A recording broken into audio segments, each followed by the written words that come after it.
प्यारे देशवासियों,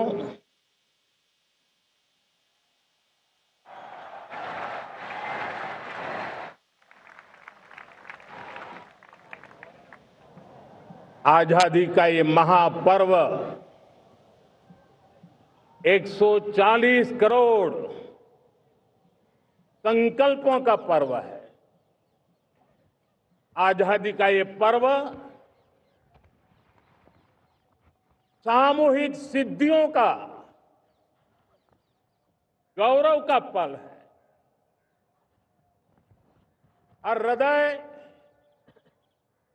उमंग से भरा हुआ है।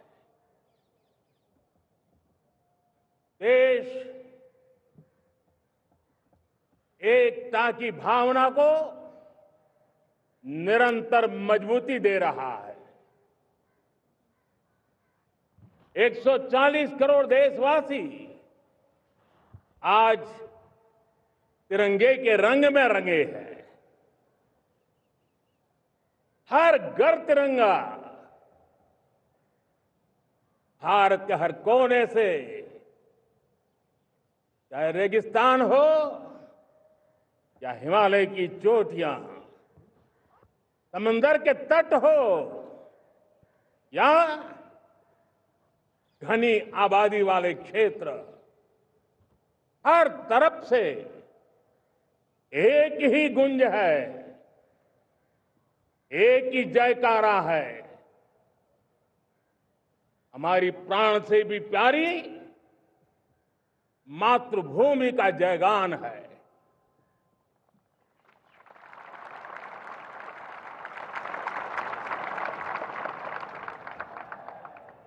मेरे प्यारे देशवासियों, सन 47 में अनंत संभावनाओं के साथ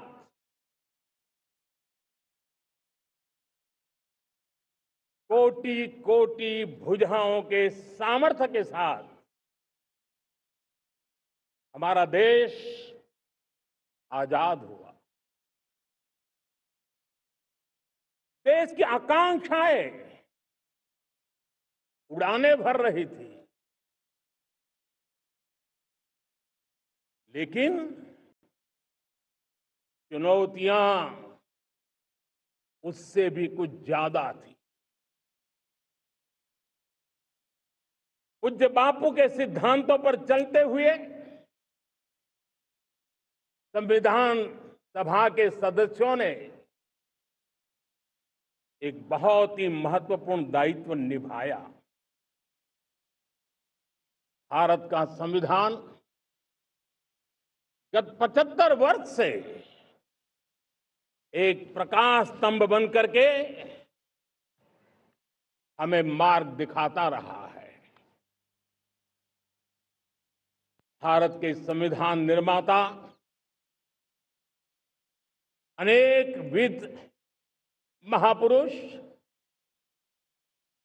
डॉक्टर राजेंद्र प्रसाद, बाबा साहब आंबेडकर, पंडित नेहरू, सरदार वल्लभ भाई पटेल, डॉक्टर सर्वपल्ली राधाकृष्णन जी, इतना ही नहीं, हमारी नारी शक्ति का भी योगदान कम नहीं था। हंसा मेहता जी, दाक्षायणी, वेलायुधन जैसी विदुषियों ने भी भारत के संविधान को सशक्त करने में अपनी भूमिका निभाई थी। आज लाल किले की प्राचीर से देश का मार्गदर्शन करने वाले, देश को दिशा देने वाला संविधान के निर्माताओं को आदरपूर्वक नमन करता हूं।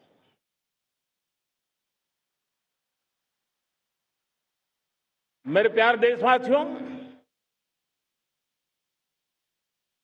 हम आज डॉक्टर श्यामा प्रसाद मुखर्जी की 125वीं जयंती भी मना रहे हैं।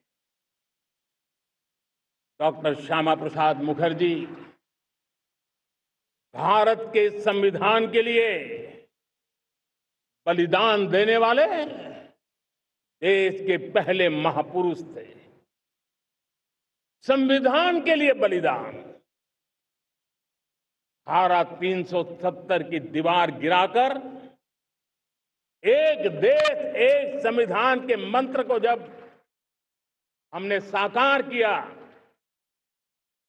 तो हमने डॉक्टर श्यामा प्रसाद मुखर्जी को सच्ची श्रद्धांजलि दी। लाल किले पर आज कई विशेष महानुभाव उपस्थित हैं। दूर सुदूर गांव के पंचायतों के सदस्य हैं, ड्रोन दीदी के प्रतिनिधि हैं, लखपति दीदी की प्रतिनिधि हैं, खेल जगत से जुड़े लोग हैं, राष्ट्र जीवन में कुछ न कुछ देने वाले यहां महानुभाव उपस्थित हैं। एक प्रकार से यहां मेरी आंखों के सामने मैं लघु भारत के दर्शन कर रहा हूं और टेक्नोलॉजी के माध्यम से विशाल भारत के साथ भी आज लाल किला जुड़ा हुआ है। मैं आजादी के इस महापर्व पर देशवासियों का, विश्व भर में फैलाए हुए भारत प्रेमियों का, हमारे मित्रों का हृदय से बहुत बहुत अभिनंदन करता हूं। साथियों, प्रकृति हम सब की परीक्षा ले रही है। पिछले कुछ दिनों में प्राकृतिक आपदाएं, भूस्खलन, बादलों का फटना, न जाने कितनी कितनी आपदाएं हम झेल रहे हैं। पीड़ितों के साथ हमारी संवेदना है। राज्य सरकारें और केंद्र सरकार मिलकर के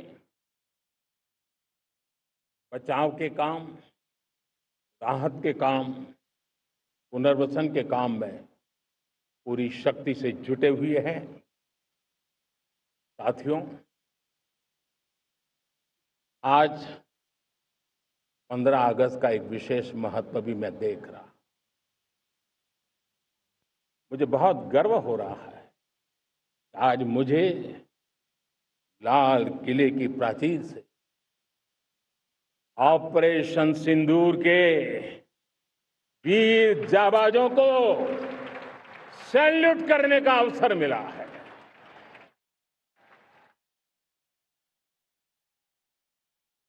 हमारे वीर जाबाज सैनिकों ने दुश्मनों को उनकी कल्पना से परे सजा दी है।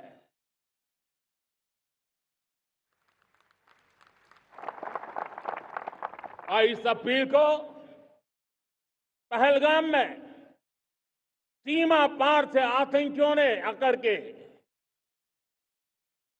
जिस प्रकार का कत्ले आम किया, धर्म पूछ पूछ करके लोगों को मारा गया। पत्नी के सामने पति को गोलियां दी, बच्चों के सामने अपने पिता को मौत के घाट उतार दिया गया। पूरा हिंदुस्तान आक्रोश से भरा हुआ था।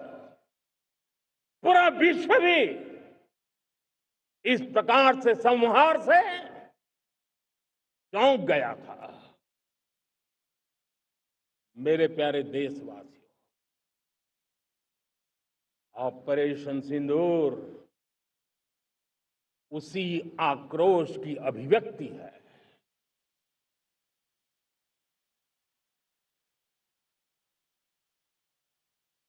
बाईस तारीख के बाद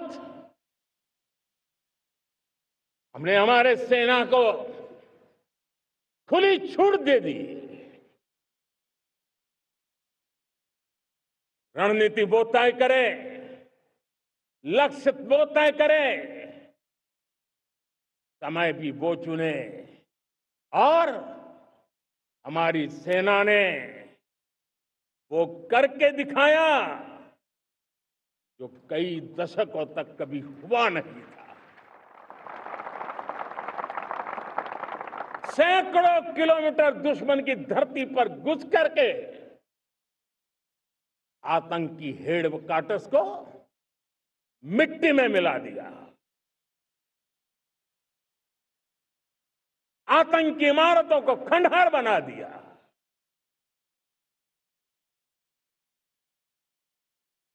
पाकिस्तान की नींद अभी भी उड़ी हुई है।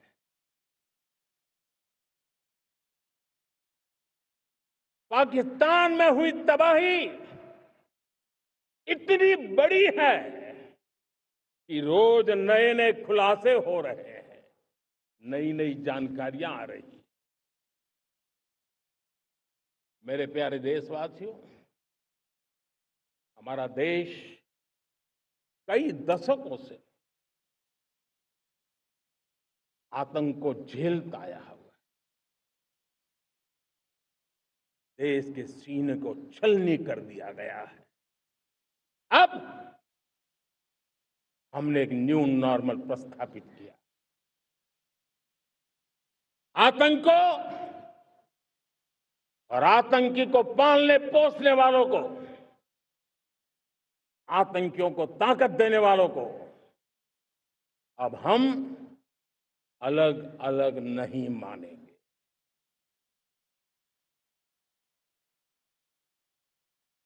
वो मानवता के समान दुश्मन है, उनके बीच कोई फर्क नहीं है।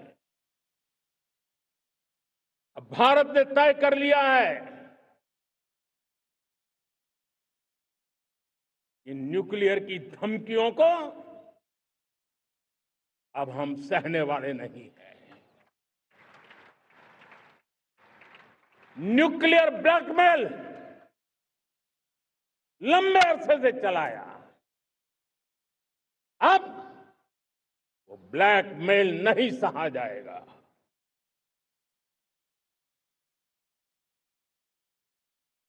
आगे भी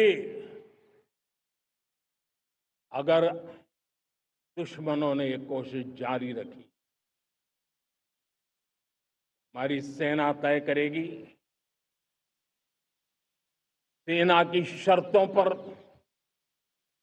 सेना जो समय निर्धारित करे उस समय पर,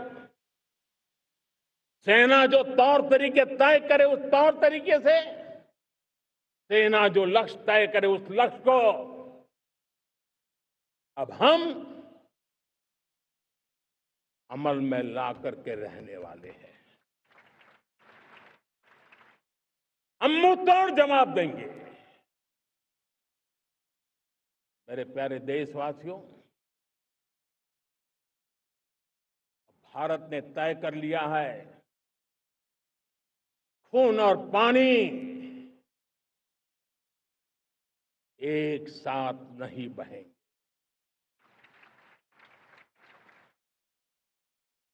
अब देशवासियों को भली भांति पता चला है कि सिंधु का समझौता कितना अन्यायपूर्ण है, कितना एक तरफा है। भारत से निकलती नदियों का पानी दुश्मनों के खेत को सींच रहा है और मेरे देश के किसान, मेरे देश की धरती पानी के बिना प्यासी है।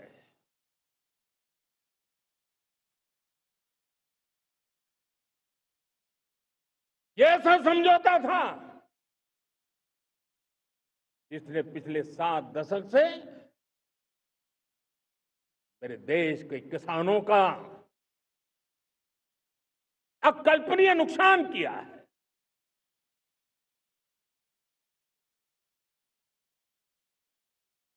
अब हिंदुस्तान के हक का जो पानी है उस पर अधिकार सिर्फ और सिर्फ हिंदुस्तान का है, हिंदुस्तान के किसानों का है। भारत कतई सिंधु समझौते को, उस स्वरूप को दशकों तक सहा है, उस स्वरूप को आगे नहीं सहा जाएगा। किसान हित में, राष्ट्र हित में ये समझौता हमें मंजूर नहीं है। मेरे प्यारे देशवासियों, आजादी के लिए असंख्य लोगों ने बलिदान दी, अपनी जवानी खपा दी, जेलों में जिंदगी गुजारी है, फांसी के तख्त पर लटके हैं, कुछ लेने पाने बनने के लिए नहीं, मां भारती के स्वाभिमान के लिए, कोटि कोटि जनों की आजादी के लिए, गुलामी की जंजीरों को तोड़ने के लिए। और मन में एक ही भाव था, स्वाभिमान। साथियों, गुलामी ने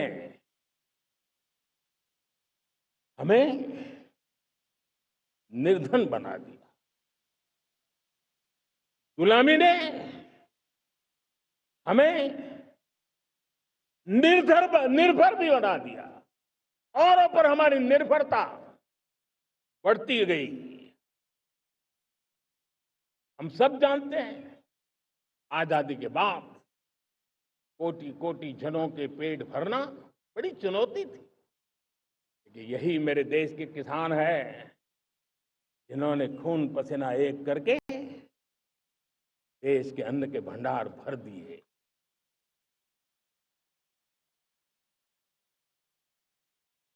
अनाज के संबंध में देश को आत्मनिर्भर बना दिया। एक राष्ट्र के लिए आत्मसम्मान की सबसे बड़ी कसौटी आज भी उसकी आत्मनिर्भरता है। और मेरे प्यारे देशवासियों, विकसित भारत का आधार भी है आत्मनिर्भर भारत।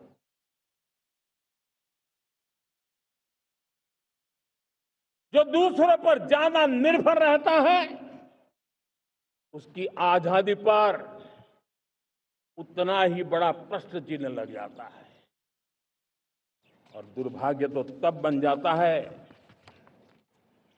जब निर्भरता की आदत लग जाए, पता ही ना चले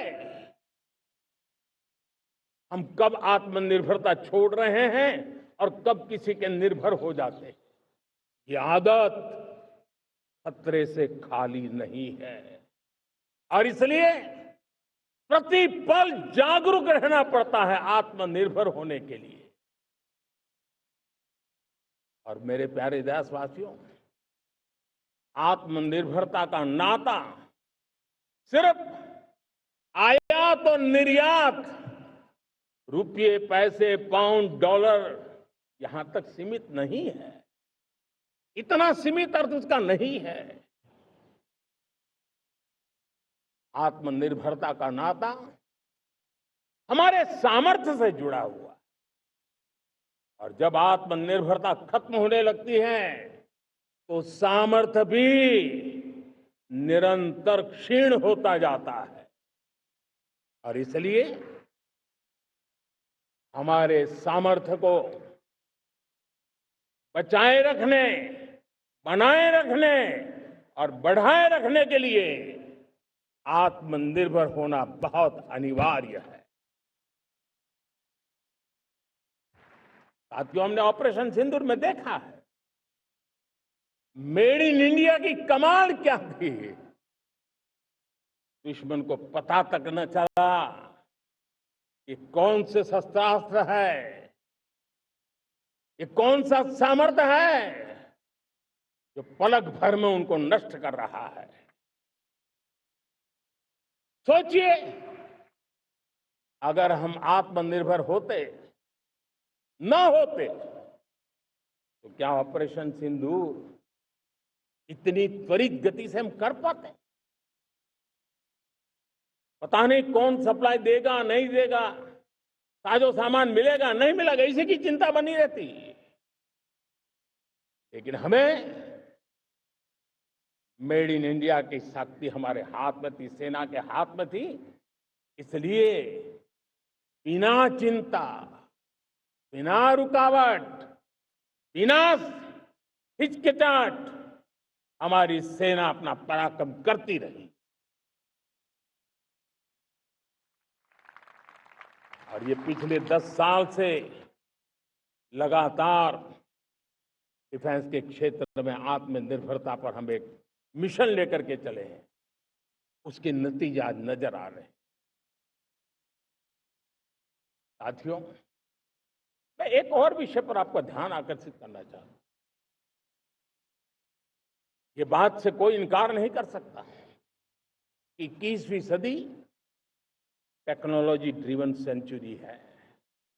और जब टेक्नोलॉजी ड्रिवन है और इतिहास की तरफ नजर करें तो पता है, इतिहास गवाह है, जिन जिन देशों ने टेक्नोलॉजी में महारत हासिल की, वो देश विकास की ऊंचाइयों को पार कर गए, शिखर पर पहुंच गए। आर्थिक शक्ति नए पैमाने पर पहुंचती गई। हम जब टेक्नोलॉजी के अलग अलग आयामों की बात करते हैं तो मैं आपका ध्यान आकर्षित करता हूं सेमीकंडक्टर्स पे। उदाहरण के तौर पे बताता हूं, मैं यहां लाल किले से किसी सरकार की आलोचना करने के लिए खड़ा नहीं हुआ और नहीं मैं करना चाहता, लेकिन देश की युवा पीढ़ी को जानकारी होना भी उतना जरूरी है। हमारे देश में 50-60 साल पहले सेमीकंडक्टर को लेकर के फाइलें शुरू हुई। 50-60 साल पहले फैक्ट्री का विचार चालू हुआ। आप मेरे नौजवानों जानकर के हैरान हो जाएंगे, आज सेमीकंडक्टर जो पूरी दुनिया की एक ताकत बन गया है, 50-60 साल पहले वो विचार, वो फाइलें अटक गई, लटक गई, अटक गई। सेमीकंडक्टर के विचार की ही भ्रूण हत्या हो गई। 50-60 साल गवा दी। हमारे बाद कई देश सेमीकंडक्टर में आज महारत हासिल करके दुनिया में अपनी ताकत को प्रस्थापित कर रहे हैं। साथियों, आज हमने उस बोझ से मुक्त होकर के मिशन मोड में सेमीकंडक्टर के काम को आगे बढ़ा है। 6 अलग अलग सेमीकंडक्टर के यूनिट्स जमीन पर उतर रहे हैं। 4 नए यूनिट्स को हमने ऑलरेडी हरी झंडी दिखा दी है, ग्रीन सिग्नल दे दिया है। और देशवासियों और मेरे खास करके नौजवानों और विश्व भर में भारत की टेक्नोलॉजी की ताकत को समझने वाले लोगों को भी कहना चाहूंगा, इसी वर्ष के अंत तक मेड इन इंडिया, भारत की बनी हुई, भारत में बनी हुई, भारत के लोगों द्वारा बनी हुई मेड इन इंडिया चिप्स बाजार में आ जाएगी।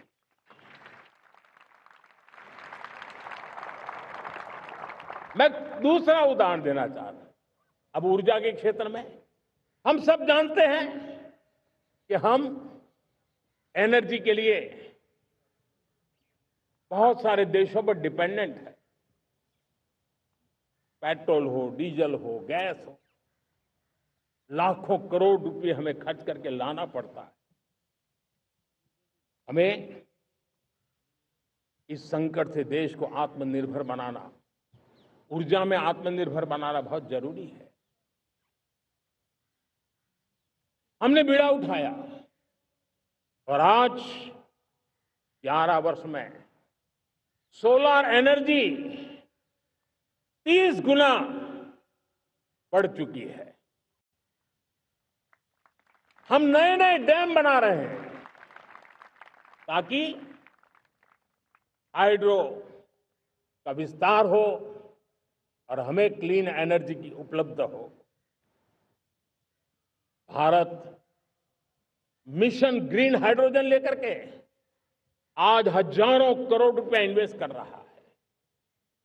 भविष्य की ऊर्जा को ध्यान में रख करके, ऊर्जा के क्षेत्रों को ध्यान में रख करके भारत न्यूक्लियर एनर्जी पर भी बहुत बड़े इनिशिएटिव ले रहा है। न्यूक्लियर एनर्जी में 10 नए न्यूक्लियर रिएक्टर तेजी से काम कर रहे हैं।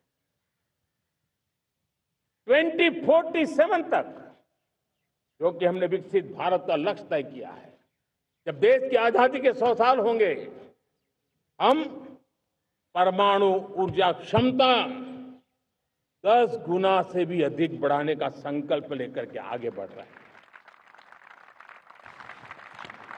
मेरे प्यारे देशवासियों, रिफॉर्म एक निरंतर प्रक्रिया है। समयानुकूल परिस्थिति के अनुसार रिफॉर्म करते जाना होता है। हम न्यूक्लियर एनर्जी के क्षेत्र में बहुत बड़े रिफॉर्म लेकर के आए। अब हमने प्राइवेट सेक्टर के लिए भी परमाणु ऊर्जा को उसके द्वार खोल दिए हैं। हम शक्ति को जोड़ना चाहते हैं। मेरे प्यारे देशवासियों, दुनिया जब आज ग्लोबल वार्मिंग को लिए चिंता करती है, तब मैं विश्व को भी बताना चाहता हूं कि भारत ने तय किया था कि हम 2030 तक क्लीन एनर्जी भारत में 50% पहुंचा देंगे। ये लक्ष्य हमारा 2030 तक था। मेरे देशवासियों का सामर्थ्य देखिए, मेरे देशवासियों की संकल्प शक्ति देखिए, मेरे देशवासियों को विकसित भारत बनाने का संकल्प को पूर्ण करने के लिए उनकी दौड़ देखिए। हमने जो लक्ष्य 2030 में तय किया था, वो 50% क्लीन एनर्जी का लक्ष्य 2025 में हमने कर लिया। 5 साल पहले हमने अचीव कर लिया, क्योंकि विश्व के प्रति भी हम उतने ही संवेदनशील हैं, प्रकृति के प्रति भी उतने ही हम जिम्मेवार लोग हैं। मेरे प्यारे देशवासियों, बजट का बहुत बड़ा हिस्सा ये पेट्रोल, डीजल, गैस, इन सबको लाने के लिए खर्च होता था। लाखों करोड़ रुपए चले जाते थे। अगर हम ऊर्जा में डिपेंडेंट न होते, तो वो धन मेरे देश के नौजवानों के भविष्य के लिए काम आता। वो धन मेरे देश के गरीबों को गरीबी के खिलाफ लड़ाई लड़ने में काम आता। वो धन मेरे देश के किसानों के कल्याण में काम आता।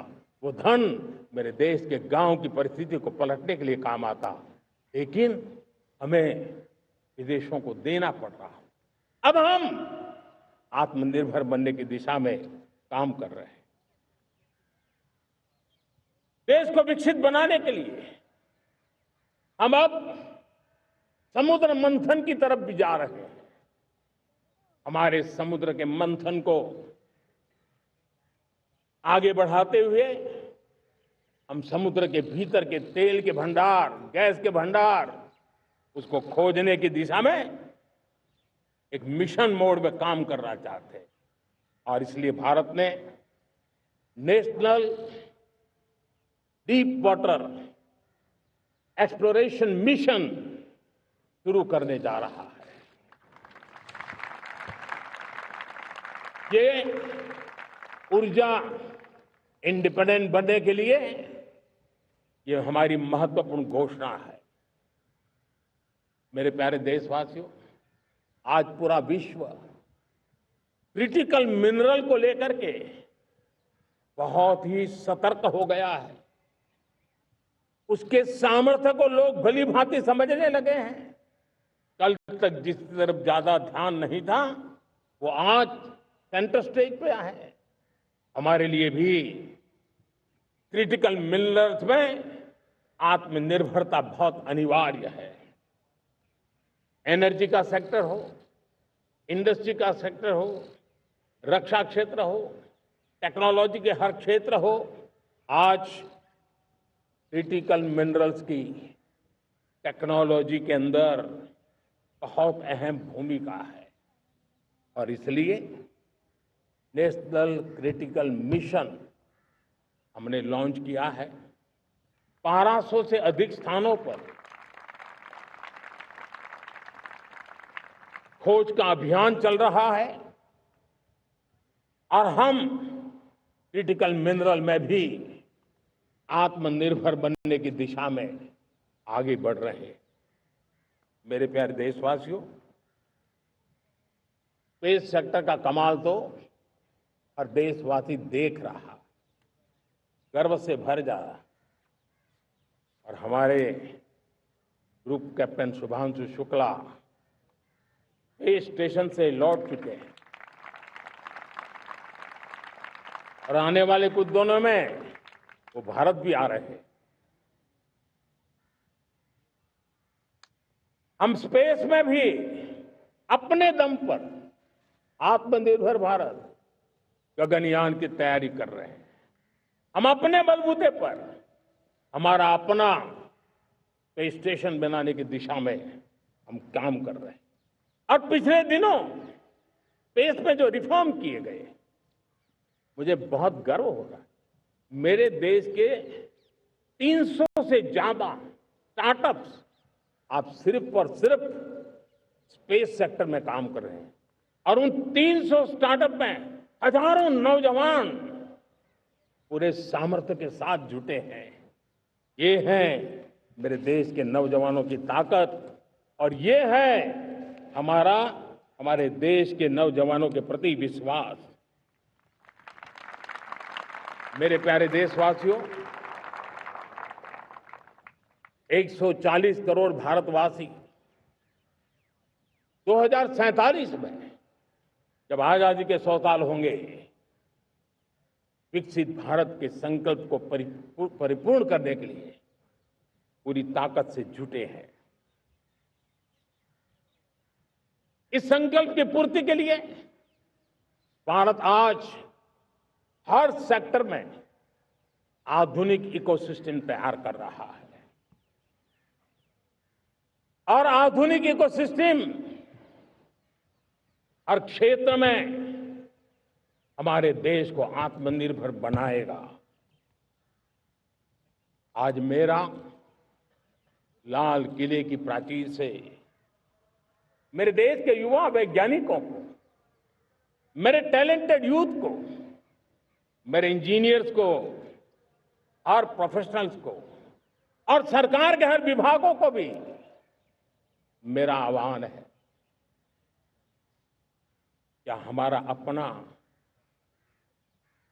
Made in India fighter jets के लिए जेट इंजन हमारा होना चाहिए कि नहीं होना चाहिए?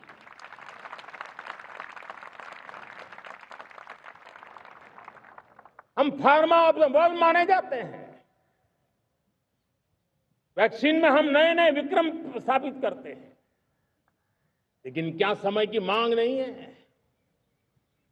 हम रिसर्च और डेवलपमेंट में और ताकत लगाएं, हमारे अपने पेटेंट हो, हमारी अपनी बनाई हुई मानव जात के कल्याण की सस्ते से सस्ती और सबसे कारगर नई नई दवाइयों की शोध हो, हर संकट में साइड इफेक्ट के बिना मानव जात के कल्याण में काम आए। बायो 3 पॉलिसी भारत सरकार ने बनाई है। मैं देश के नौजवानों को कहता हूं, आइए बायो 3 पॉलिसी का अध्ययन करके अब कदम उठाइए। देश का भाग्य बदलना है, आपका सहयोग चाहिए। मेरे प्यारे देशवासियों, आज आईटी का युग है, डेटा की ताकत है। क्या समय की मांग नहीं है? ऑपरेटिंग सिस्टम से लेकर के साइबर सुरक्षा तक,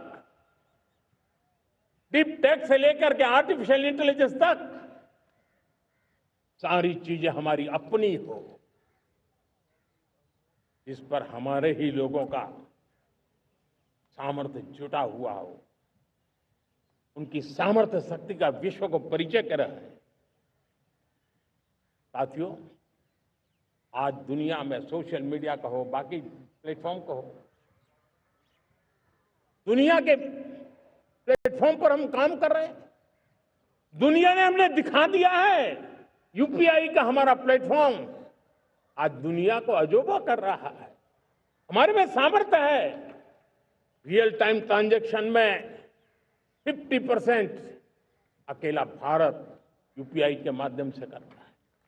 इसका मतलब की ताकत है। क्रिएटिव वर्ल्ड हो, सोशल मीडिया हो, ये जितने भी प्लेटफॉर्म्स हैं, मेरे देश के नौजवानों में चुनौती करता हूं आपको, आइए हमारे अपने प्लेटफॉर्म क्यों ना हो, हम क्यों दूसरों पर निर्भर रहे, क्यों भारत का धन बाहर जाए। और मुझे आपके सामर्थ्य पर भरोसा है। मेरे प्यारे देशवासी, जैसे ऊर्जा के क्षेत्र में हम डिपेंडेंट हैं, वैसा ही देश का दुर्भाग्य है कि फर्टिलाइजर, उसमें भी हमें दुनिया पर निर्भर रहना पड़ता है। मेरे देश के किसान भी फर्टिलाइजर का सही उपयोग कर करके धरती माता की सेवा कर सकते हैं। अनाप शनाप उपयोग से भी धरती मां को बहुत नुकसान पहुंचा रहे हैं।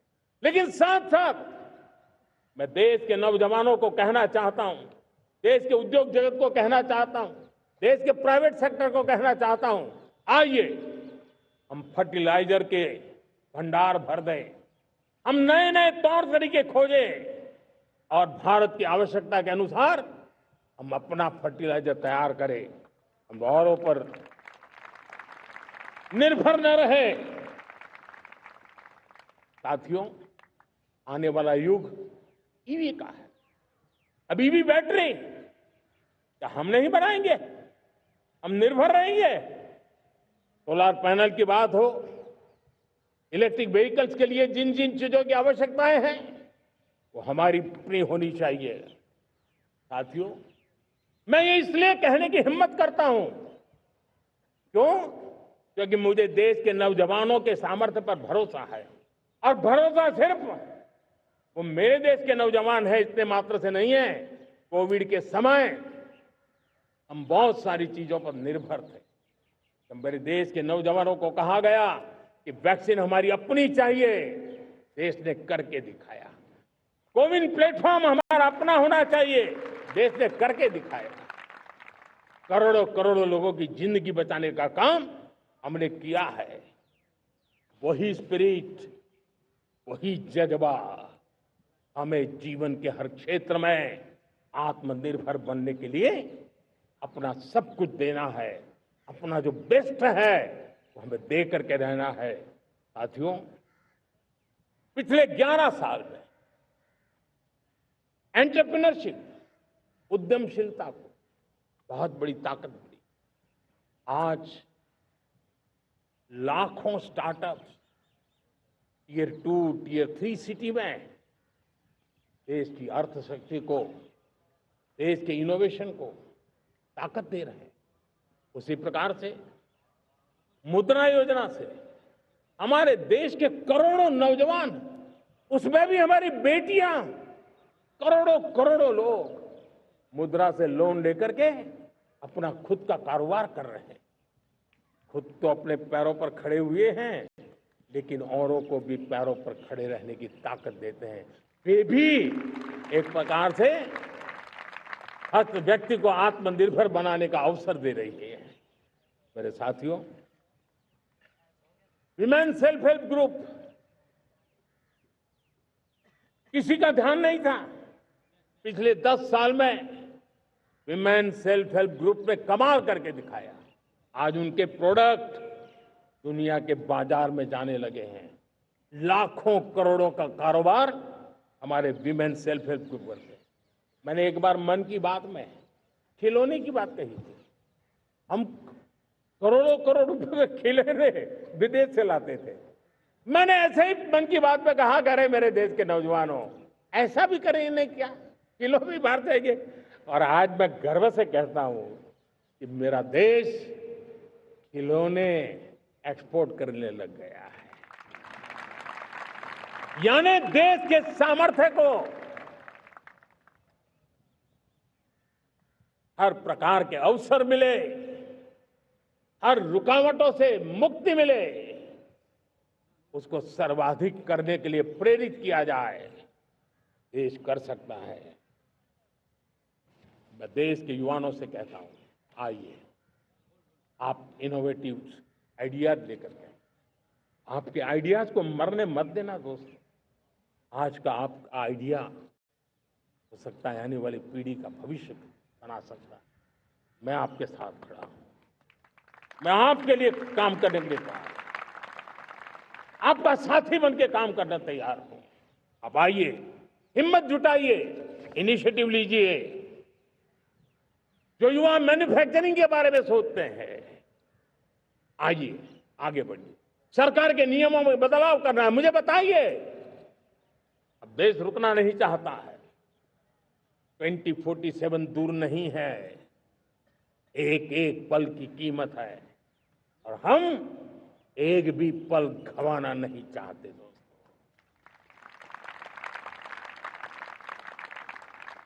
साथियों, ये आगे बढ़ने का अवसर है, बड़े सपने देखने का अवसर है, संकल्प के लिए समर्पित होने का अवसर है। जब सरकार आपके साथ है और मैं स्वयं आपके साथ हूं, तब हम नया इतिहास बना सकते हैं। साथियों, आज नेशनल मैन्युफैक्चरिंग मिशन पर बहुत तेजी से काम हो रहा है।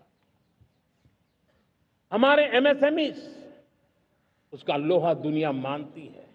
ये दुनिया में बड़ी बड़ी चीजें बनती है ना, कुछ न कुछ तो औजार हमारे देश के एमएसएमई के द्वारा जाते हैं, बड़े गर्व के साथ जाते हैं।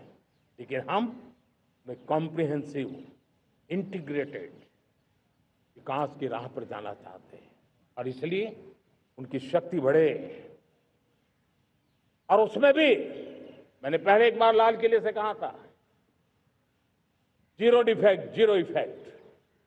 मैं आज कहना चाहता हूं कि हमें विश्व बाजार में अपने सामर्थ्य का लोहा मनवाना है, तो हमें क्वालिटी में निरंतर नई ऊंचाइयों को पार करना।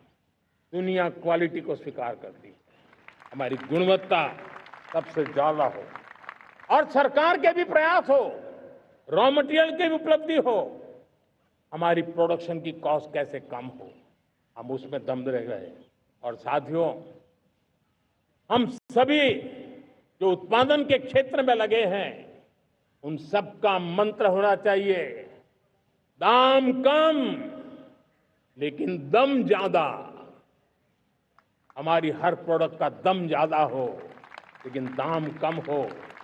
इस भाव को लेकर के हमें आगे बढ़ना है। मेरे प्यारे देशवासियों,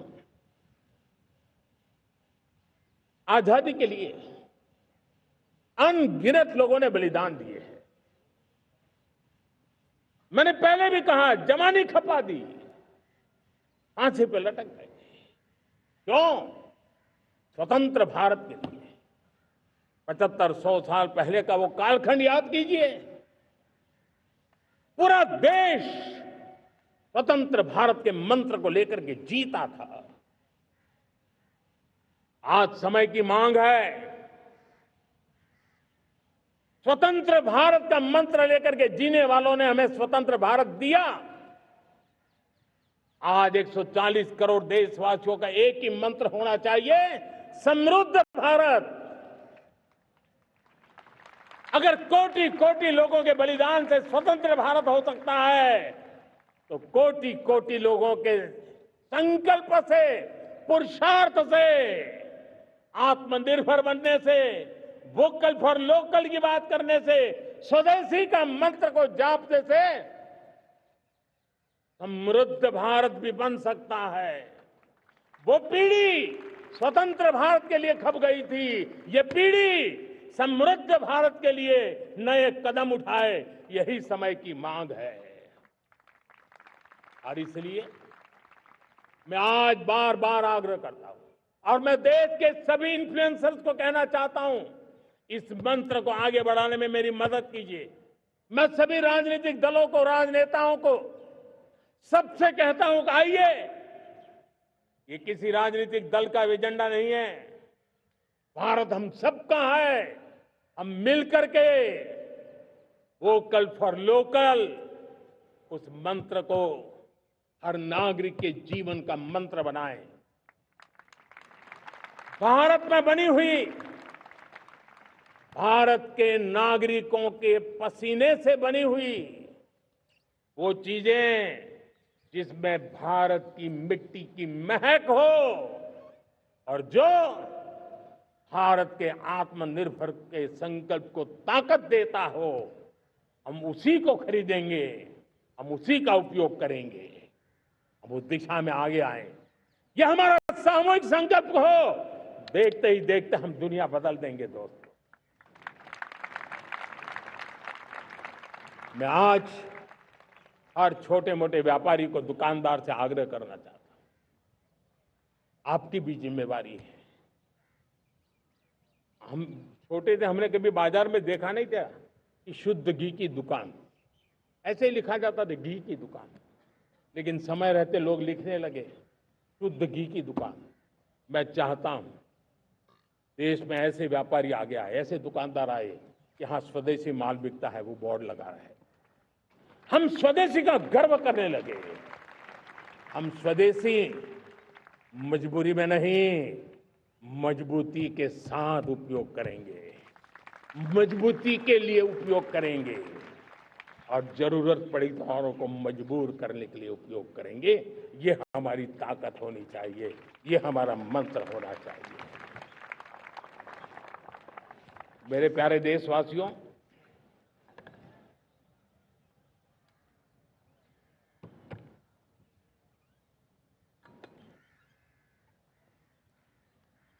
मुझे बहुत लंबे समय से सरकार में काम करने का अवसर मिला है। मैंने कई सारे उतार चढ़ाव देखे हैं, सरकारों की मुसीबतों से भी मैं परिचित हूं, व्यवस्थाओं की मर्यादाओं से भी परिचित हूं, लेकिन उसके बावजूद भी हमारी जिम्मेवारी है कि हम किसी की लकीर को छोटी करने में अपनी ताकत बर्बाद न करें। मैं बड़े अनुभव से कहता हूं, किसी दूसरे की लकीर छोटी करने के लिए अपनी ऊर्जा हमें नहीं खपानी है। हमें पूरी ऊर्जा के साथ हमारी लकीर को लंबा करना है।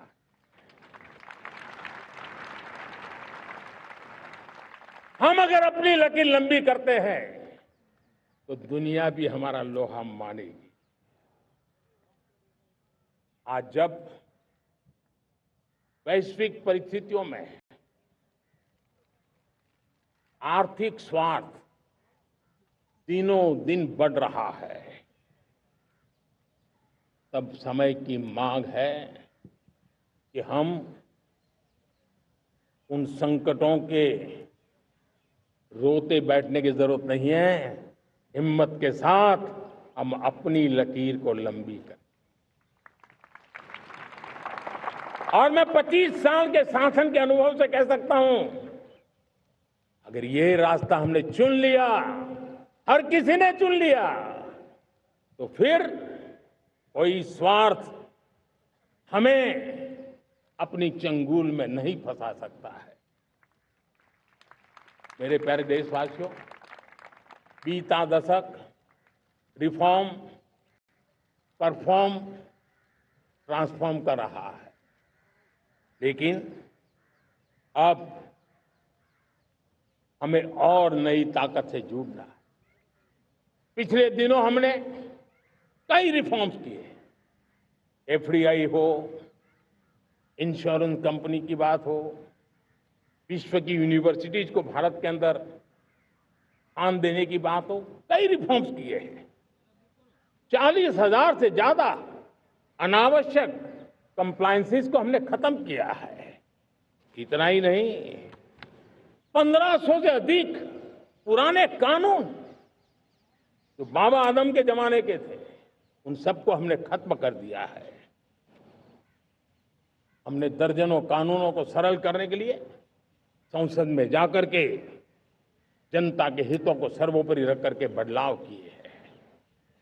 इस बार भी हो हल्ला के बीच लोगों तक बात पहुंची नहीं होगी, लेकिन एक बहुत बड़ा रिफॉर्म इनकम टैक्स एक्ट में हुआ है।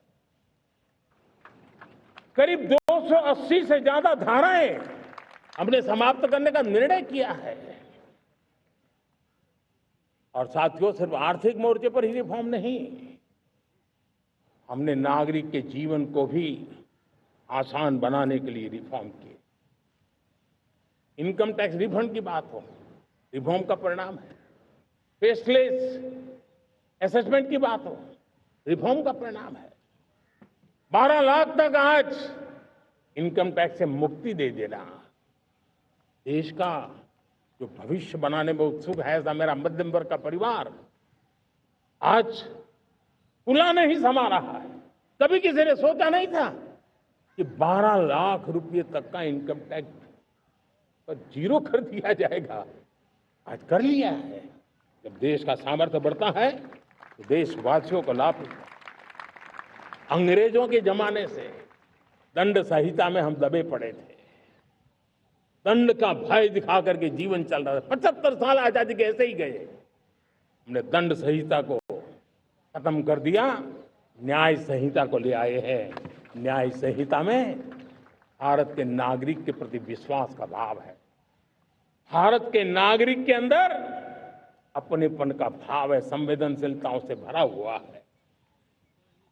हमने रिफॉर्म की यात्रा को तेज करने के लिए बीड़ा उठाया।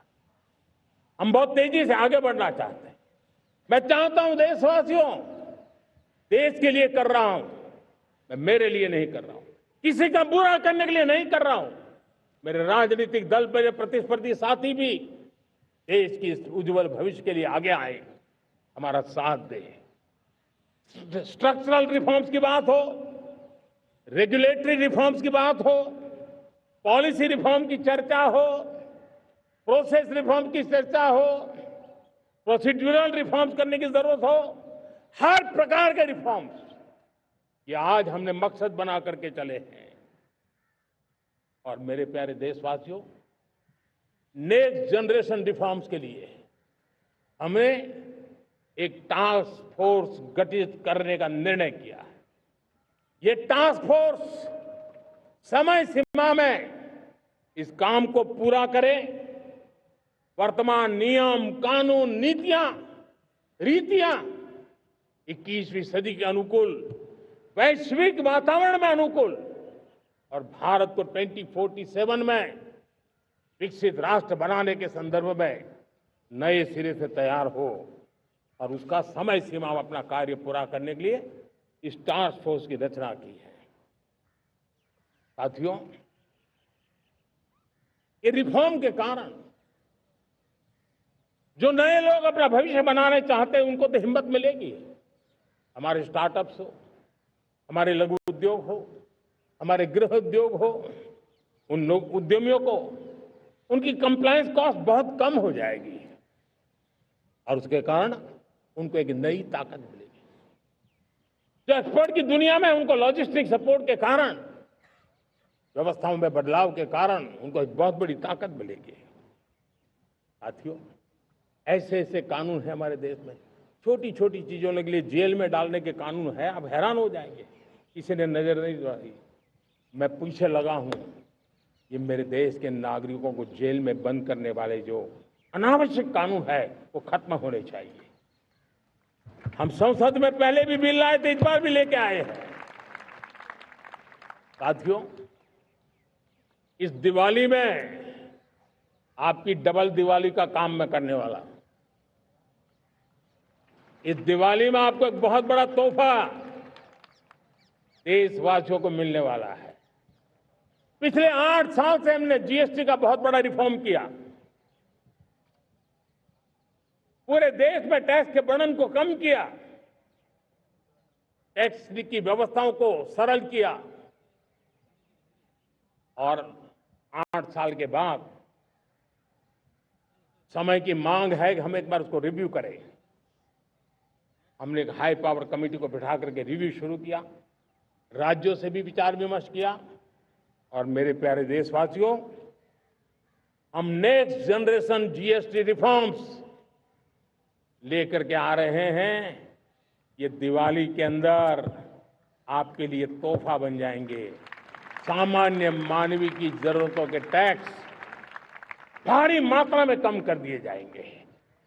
बहुत बड़ी सुविधा बढ़ेगी। हमारे एमएसएमई, हमारे लघु उद्यमी, इनको बहुत बड़ा लाभ मिलेगा। रोजमर्रा की चीजें बहुत सस्ती हो जाएगी और उससे इकोनॉमी को भी एक नया बल मिलने वाला है। मेरे प्यारे देशवासियों, आज देश तीसरी बड़ी इकोनॉमी बनने के लिए समय तेज गति से आगे बढ़ रहा है। हम दरवाजे खटखटा रहे हैं और बहुत तेजी से हम उसको अचीव भी कर लेंगे। और कोई तो दिन होगा मैं आपके बीच आकर के लाल किले की प्राचीर से ये खबर भी सुनाऊंगा।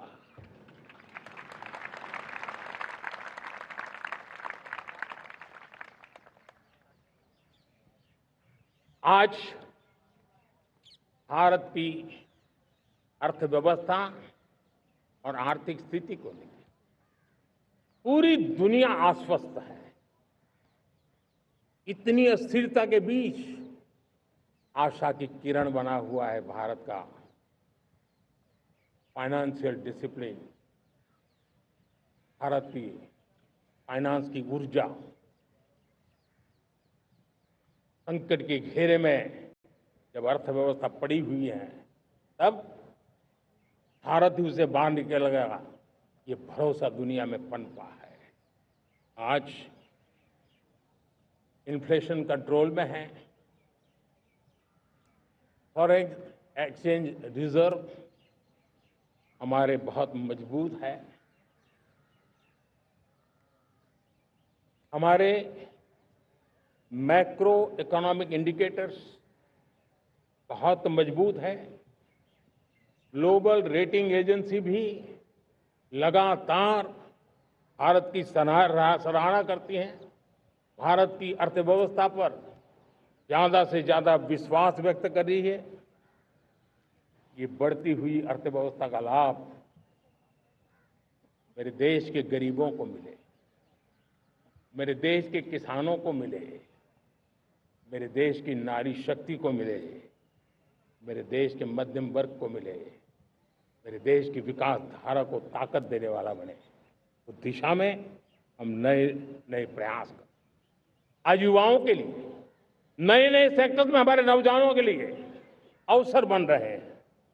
स्किल डेवलपमेंट, स्वरोजगार, बड़ी बड़ी कंपनियों में इंटर्नशिप, इस पर एक बहुत बड़े स्तर पर अभियान चल रहा है। और इसलिए देश के नौजवानों, आज मैं आपके लिए भी एक खुश खबर लेकर के आया। मेरे देश के नौजवानों के लिए आया। आज 15 अगस्त है। आज 15 अगस्त के ही दिन मेरे देश के युवाओं के लिए 1 लाख करोड़ रुपए की योजना हम चालू कर रहे हैं, लागू कर रहे हैं। आज से प्रधानमंत्री विकसित भारत रोजगार योजना आज ही 15 अगस्त को लागू हो रही है। ये आपके लिए बहुत खुशखबरी है। इस योजना के तहत निजी क्षेत्र में पहली नौकरी पाने वाले नौजवान को, बेटे बेटी को 15,000 रुपया सरकार की तरफ से दिए जाएंगे। कंपनियों को भी नए रोजगार देने के अवसर जो भी ज्यादा जुटाएगा, उनको भी प्रोत्साहन राशि दी जाएगी। प्रधानमंत्री विकसित भारत रोजगार योजना करीब करीब 3.5 करोड़ नौजवानों को रोजगार के नए अवसर बनाएगी। मैं सभी नौजवानों को इसके लिए बहुत बहुत बधाई देता हूं। मेरे प्यारे देशवासियों, आज भारत में नारी शक्ति का लोहा हर कोई मानने लगा।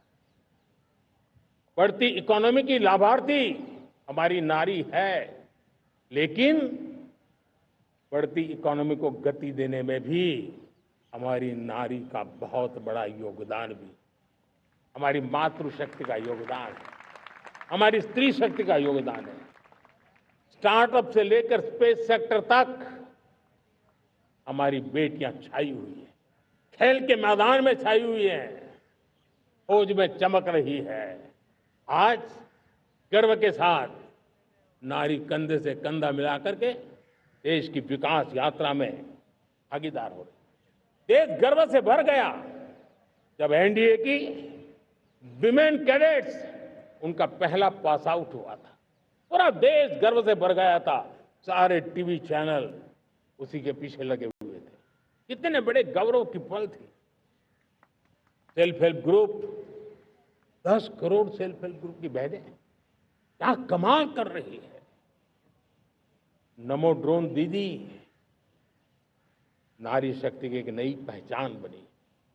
गांव में मुझे एक बहन मिली, वो कहती मुझे अब तो गांव वाले पायलट कह करके बुलाते हैं। बड़े गर्व से कह रहे हैं।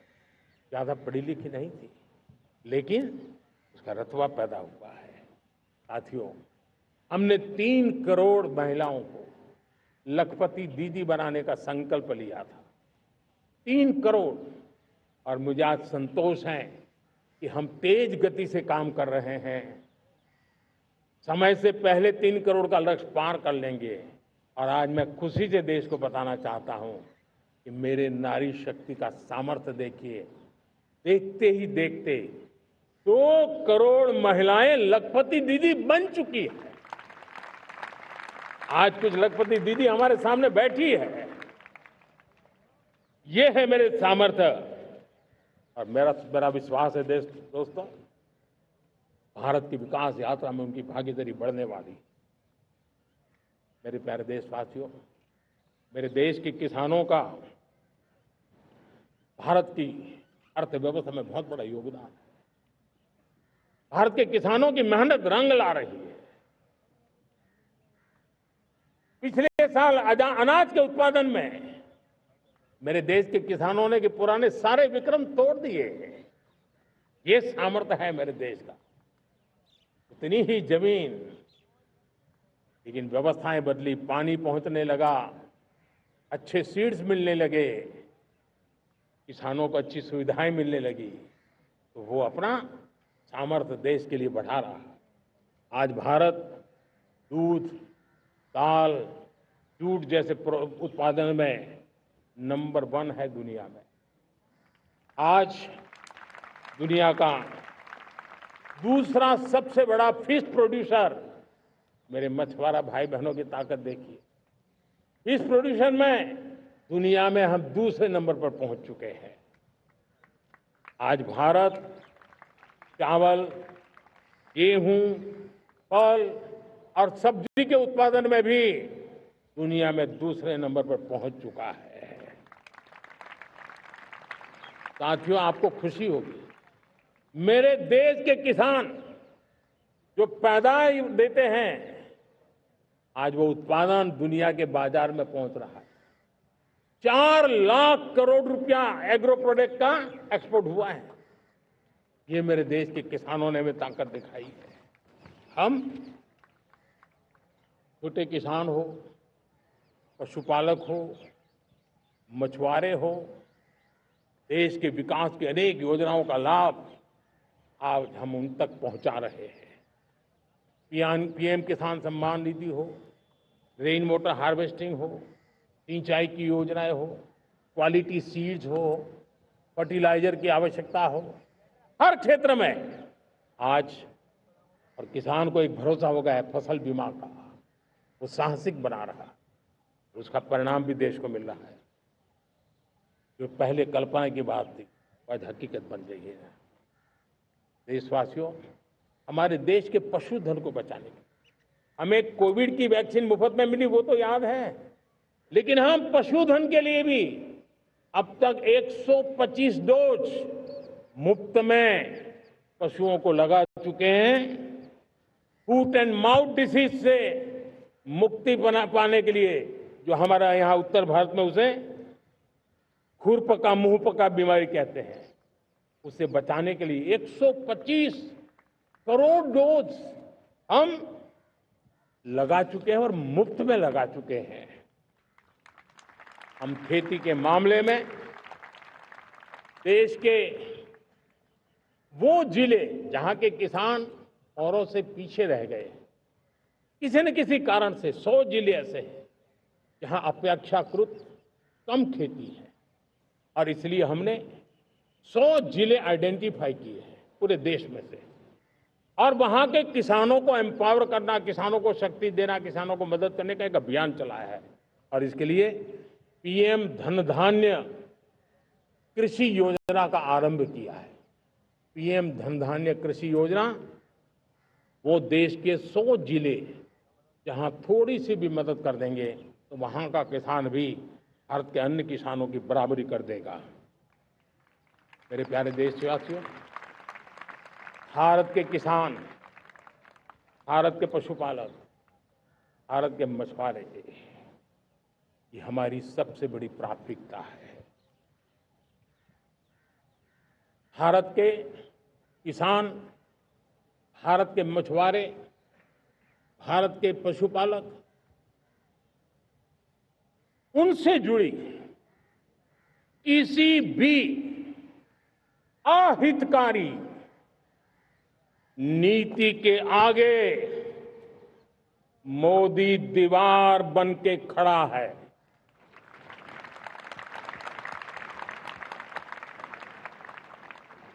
भारत अपने किसानों, अपने पशुपालकों, अपने मछुआरों के संबंध में कभी भी कोई समझौता नहीं स्वीकार करेगा।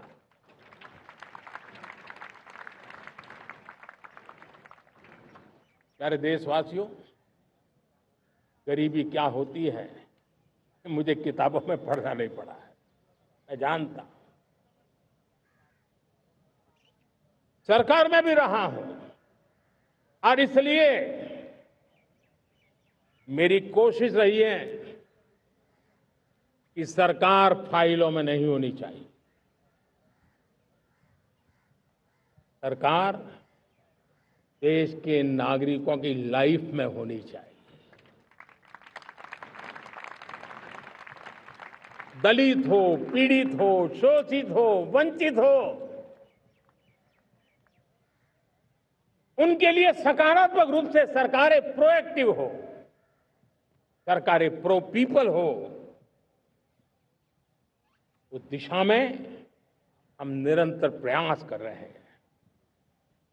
समाज के हर जरूरत व्यक्ति के लिए, कुछ लोगों को लगता है कि सरकार की योजनाएं पहले भी आती, जी नहीं, हम सरकार की योजनाओं को जमीन पर उतार रहे हैं, सैचुरेशन पर बल देते हैं, और सामाजिक न्याय का अगर कोई सच्चा एजुकेशन है तो सैचुरेशन में है, जिसमें कोई हकदार छूटे नहीं, हकदार के घर तक सरकार जाए और उसे अपना हक की चीजें मिले, उसके लिए हम काम कर रहे हैं।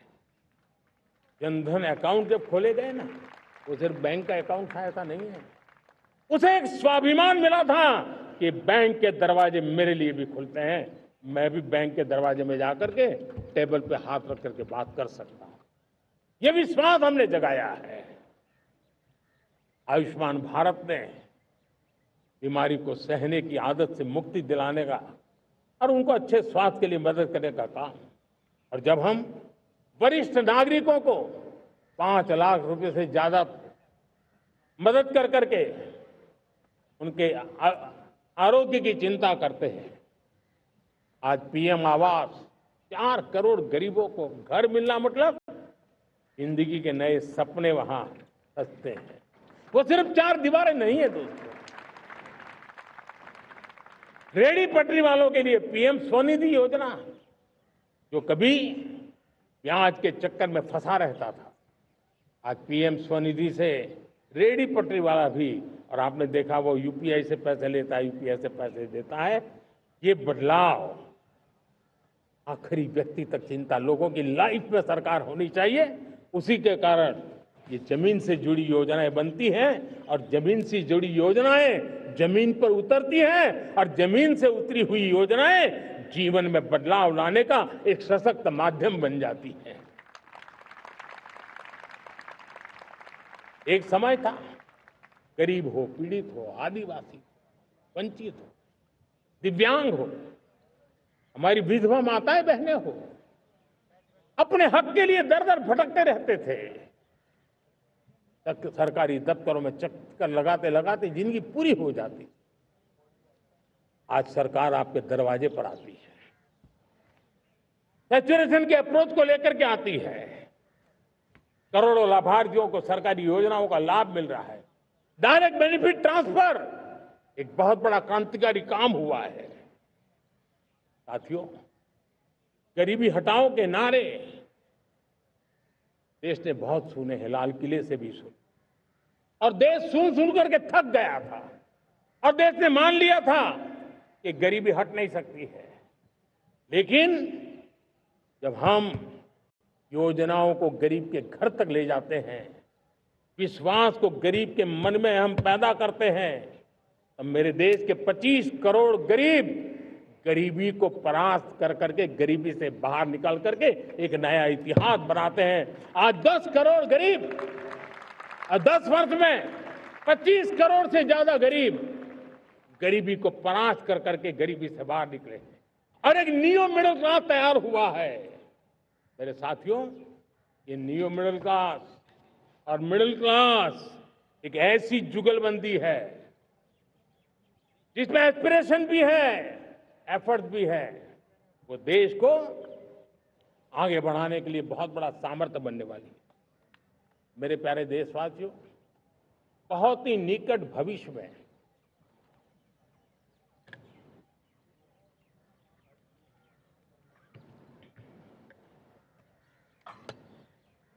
मेरे प्यारे देशवासियों, बहुत ही निकट भविष्य में महान समाज सुधारक महात्मा ज्योतिबा फुले जी की 200वीं जयंती आ रही है। हम उस जयंती के समारोह शुरू करने जा रहे हैं और महात्मा ज्योतिबा फुले के सिद्धांत, उन्होंने जो मंत्र दिए, उसमें हमारे लिए प्रेरणा है। पिछड़े को प्राथमिकता, पिछड़े को प्राथमिकता देते हुए हम परिवर्तन की ऊंचाइयों को प्राप्त करना चाहते हैं। हम इसके लिए परिश्रम की पराकाष्ठा करना चाहते हैं। हम पारदर्शी नीतियों के द्वारा पिछड़ों को प्राथमिकता, ये हम धरती पर उतारना चाहते हैं, हर पिछड़े के जीवन में उतारना चाहते हैं। साथियों, रेहड़ी पटरी वालों के लिए स्वनिधि योजना हो या हमारे हुनर वाले, हाथ से काम करने वाले विश्वकर्मा योजना की बात हो, आदिवासी में भी जो पिछड़े रह गए हैं उनके लिए पीएम जनधन की योजना की बात हो, हमारे पूर्वी भारत को विकास में पूरे देश के अंदर बराबरी में लाना और उनको नेतृत्व देने की दिशा में काम हो। हम सिर्फ समाज पिछड़े हो उनकी चिंता तक अटकने वाले नहीं है। जो क्षेत्र पिछड़े हैं उनको भी हम प्राथमिकता देना चाहते हैं। जो जिले पिछड़े रहे हैं हम उनको प्राथमिकता देना चाहते हैं।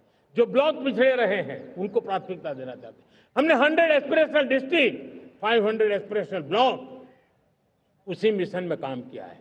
हमने पूर्वी भारत के विकास के लिए हजारों करोड़ रुपए के इंफ्रास्ट्रक्चर के प्रोजेक्ट को बल दिया है।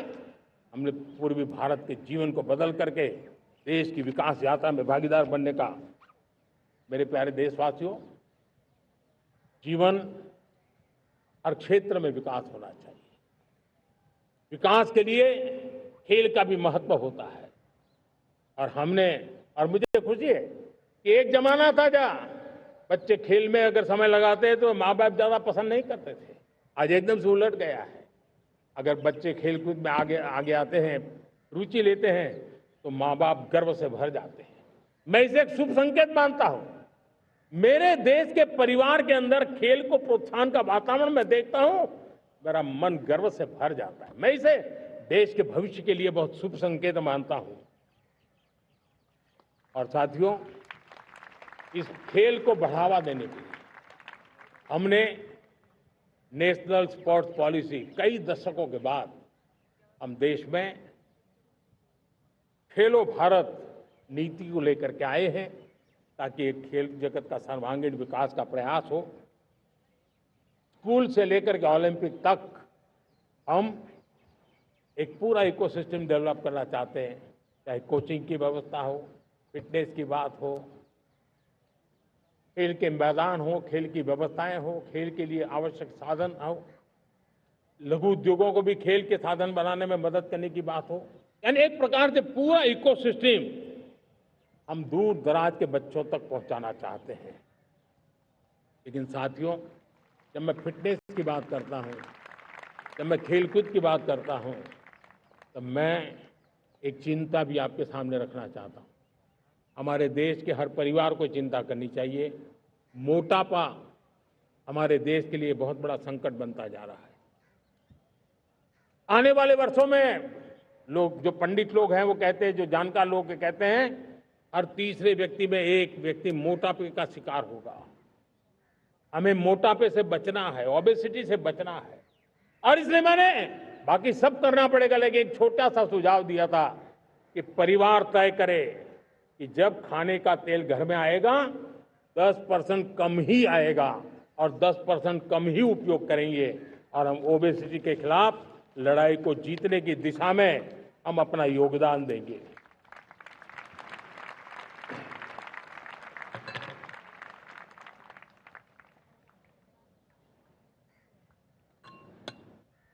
मेरे प्यारे देशवासियों, हमारा देश भाग्यवान है। हजारों साल की विरासत के हम धनी हैं, और वो हमें निरंतर ऊर्जा मिलती है, प्रेरणा मिलती है, त्याग और तपस्या की राह मिलती है। आज गुरु तेग बहादुर, यह वर्ष गुरु तेग बहादुर जी का 350वां शहीदी वर्ष है। देश की संस्कृति की रक्षा, भारत के मूल्यों की रक्षा के लिए उन्होंने अपना सब कुछ न्योछावर कर दिया। मैं आज उनको नमन करता हूं। साथियों, हमारी संस्कृति की ताकत हमारी विविधता है। हम विविधता को सेलिब्रेट करना चाहते हैं। हम विविधता को सेलिब्रेट करने की आदत बनाना चाहते हैं।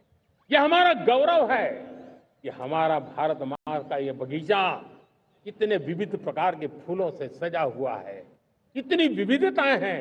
ये विविधता हमारे लिए एक बहुत बड़ा, हमारी विरासत है, बहुत बड़ा गौरव है।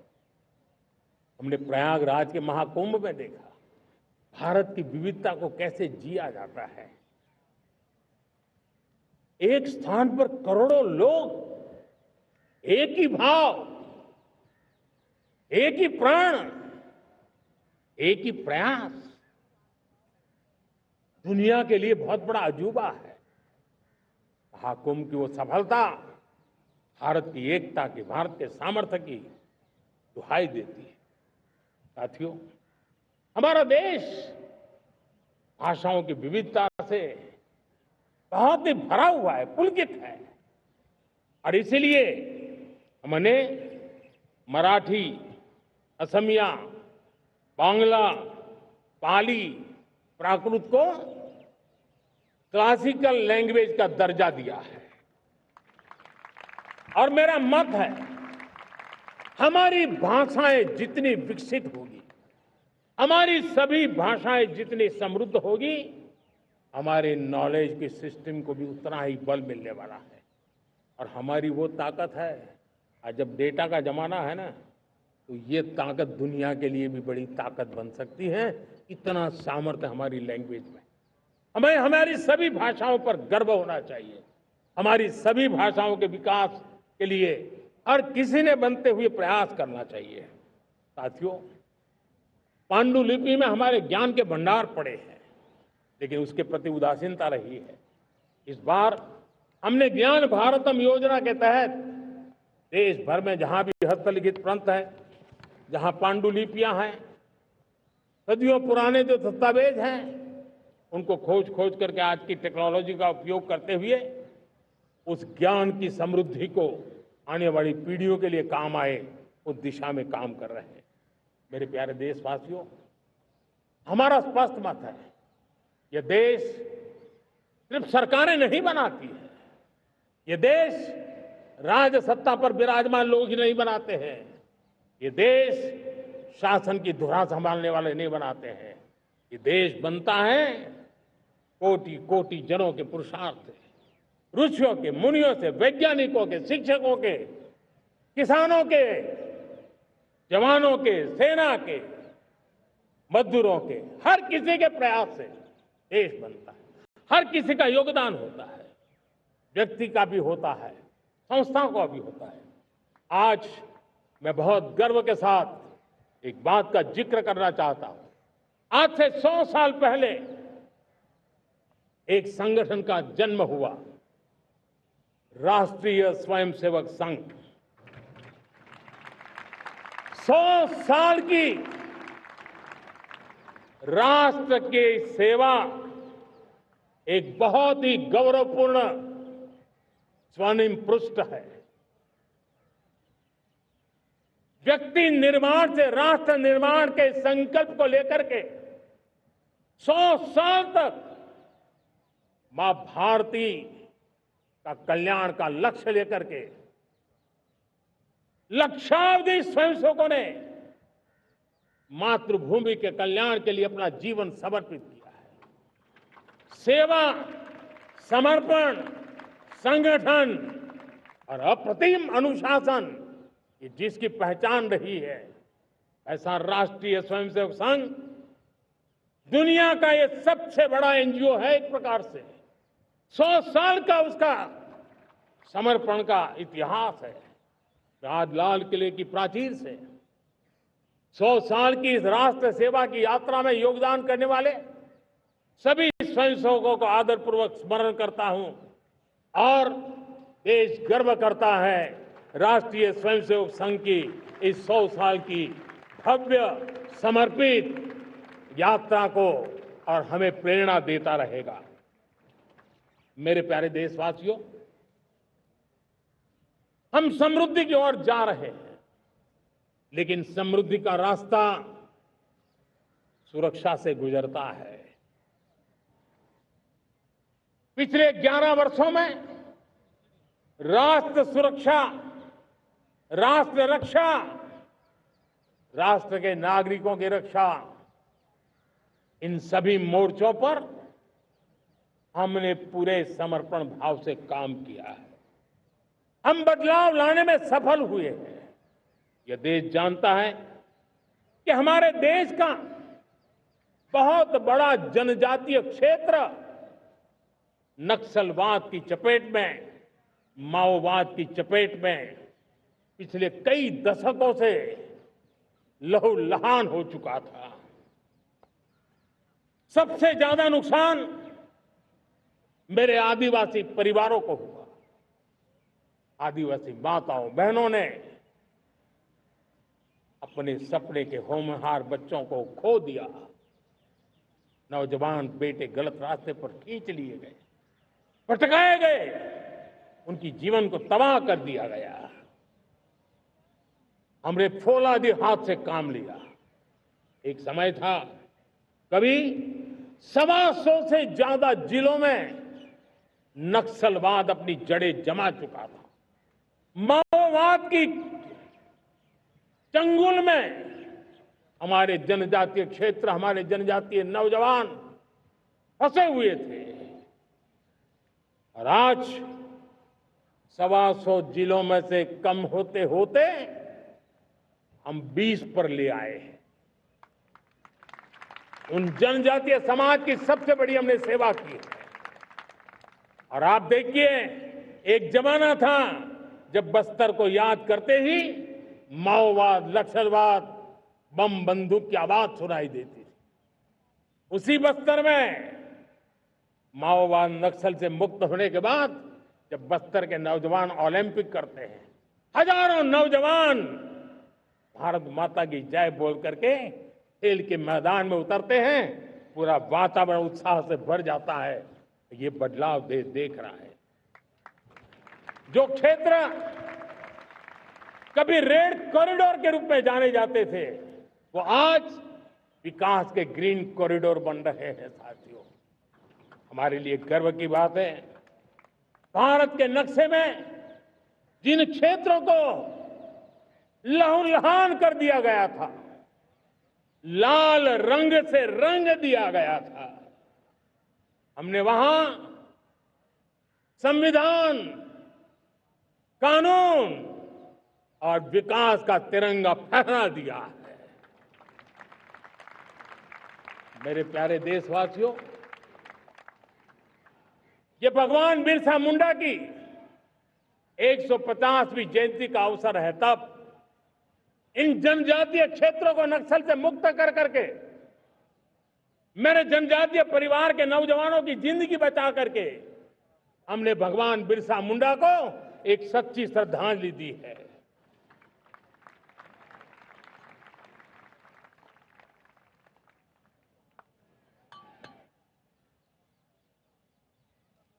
मेरे प्यारे देशवासियों, मैं आज देश के सामने एक चिंता, एक चुनौती के संबंध में आगाह करना चाहता हूं। षड्यंत्र के तहत,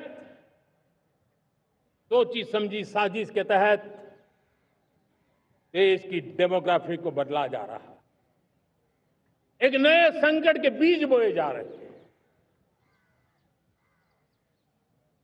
और ये घुसपैठिए मेरे देश के नौजवानों की रोजी रोटी छीन रहे हैं।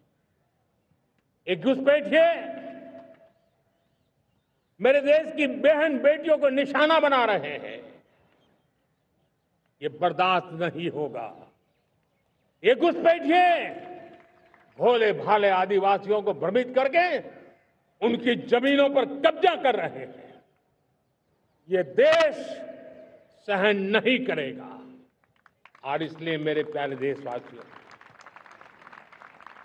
जब डेमोग्राफी परिवर्तन होता है, सीमावर्ती क्षेत्रों में डेमोग्राफी में परिवर्तन होता है, तब राष्ट्रीय सुरक्षा के लिए संकट पैदा होता है। देश की एकता, अखंडता और प्रगति के लिए ये संकट पैदा, सामाजिक तनाव के बीज बो देता है। और कोई देश अपना देश घुसपैठियों के हवाले नहीं कर सकता है। दुनिया का कोई देश नहीं कर सकता है, तो हम भारत को कैसे कर सकते हैं?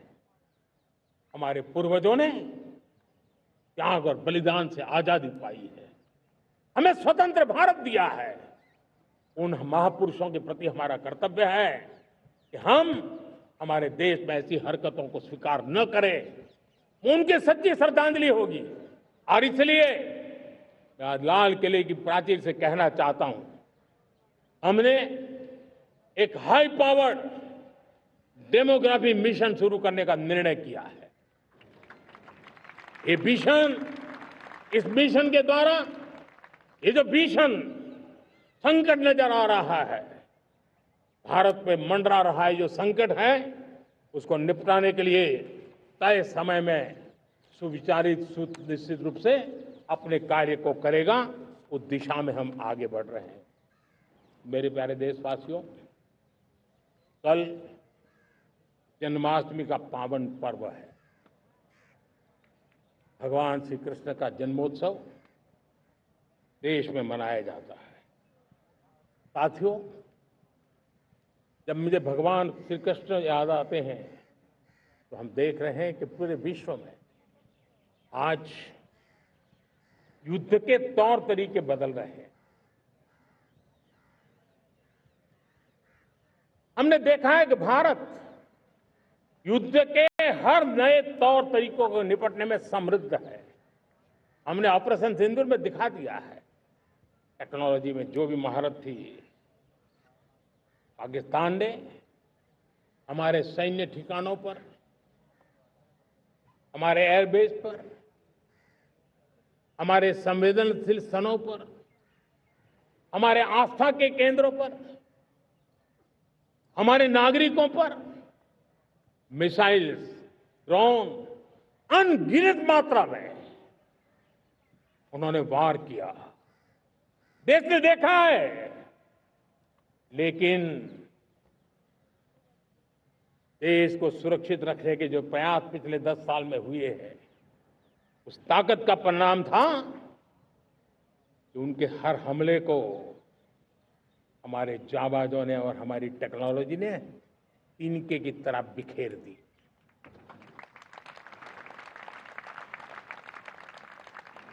रत्ती भर नुकसान नहीं कर पाए।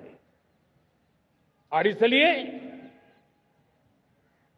जब युद्ध के मैदान में टेक्नोलॉजी का विस्तार हो रहा है, टेक्नोलॉजी हावी हो रही है, तब राष्ट्र की रक्षा के लिए, देश के नागरिकों की सुरक्षा के लिए हमें भी, हमने जो आज महारत पाई है, वो महारत का और विस्तार करने की जरूरत है। हमने आज जो महारत पाई है, उसको लगातार अपग्रेड करते रहने की आवश्यकता है। और इसलिए साथियों, मैंने एक संकल्प लिया है। मुझे आपके आशीर्वाद चाहिए, कोटि कोटि देशवासियों के आशीर्वाद चाहिए, क्योंकि समृद्धि कितनी ही क्यों न हो, अगर सुरक्षा के प्रति उदासीनता बरतते हैं तो समृद्धि भी किसी काम की नहीं रहती। और इसलिए सुरक्षा का महत्व बहुत बड़ा है। और इसलिए मैं आज लाल किले की प्राचीर से कह रहा हूं, आने वाले 10 साल में 2035 तक राष्ट्र के सभी महत्वपूर्ण स्थलों, जिनमें सामरिक के साथ साथ सिविलियन क्षेत्र भी शामिल है, जैसे अस्पताल हो, रेलवे हो, जो भी आस्था के केंद्र हो, उन्हें टेक्नोलॉजी के नए प्लेटफॉर्म द्वारा पूरी तरह सुरक्षा का कवच दिया जाएगा। ये सुरक्षा का कवच लगातार विस्तार होता जाए, देश का हर नागरिक सुरक्षित महसूस करे। किसी भी प्रकार की टेक्नोलॉजी हम पर वार करने आ जाए, हमारी टेक्नोलॉजी उससे बेहतर सिद्ध हो। और इसलिए आने वाले 10 साल 2035 तक मैं ये राष्ट्रीय सुरक्षा कवच का विस्तार करना चाहता हूं, मजबूती देना चाहता हूं, आधुनिक बनाना चाहता हूं। और इसलिए भगवान श्री कृष्ण से प्रेरणा पाकर के हमने श्री कृष्ण का जो सुदर्शन चक्र था, उस सुदर्शन चक्र की राह को चुना है। आप में से बहुत लोगों को याद होगा, जब महाभारत की लड़ाई चल रही थी, श्री कृष्ण ने अपने सुदर्शन चक्र से सूर्य के प्रकाश को रोक दिया था और दिन में ही अंधेरा कर दिया था। सूर्य प्रकाश को सुदर्शन चक्र से रोक दिया था। और तब अर्जुन ने जो शपथ ली थी जयद्रथ का वध करने की, उस प्रतिज्ञा को अर्जुन पूर्ण कर पाए थे। वो सुदर्शन चक्र के पराक्रम और रणनीति का परिणाम था। अब देश सुदर्शन चक्र मिशन लॉन्च करेगा।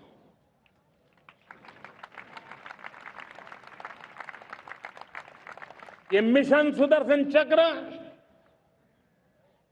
एक पावरफुल वेपन सिस्टम दुश्मन के हमले को न्यूट्रलाइज तो करेगा ही करेगा, लेकिन कई गुना ज्यादा दुश्मन पर हिट बैक करेगा।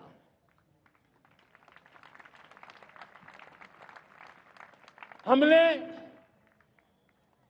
भारत के इस मिशन सुदर्शन चक्र के लिए कुछ मूलभूत बातें भी तय की है। आने वाले 10 सालों में हम उसको प्रखरता से आगे बढ़ाना चाहते हैं।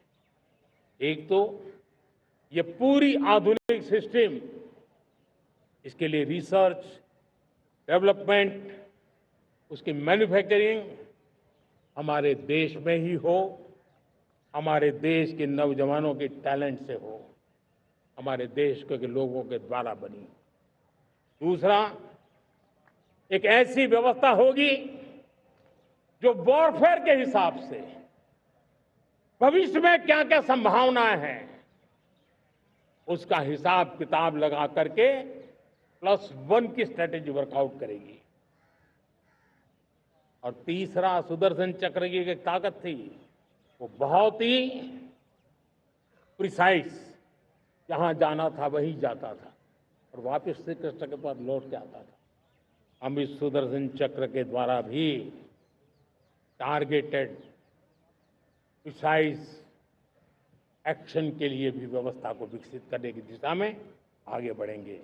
और इसलिए युद्ध के बदलते तौर तरीकों में राष्ट्र की सुरक्षा, नागरिकों की सुरक्षा के लिए मैं बड़े प्रतिबद्धता के साथ इस कार्य को आगे बढ़ाने के लिए वचन देता हूं।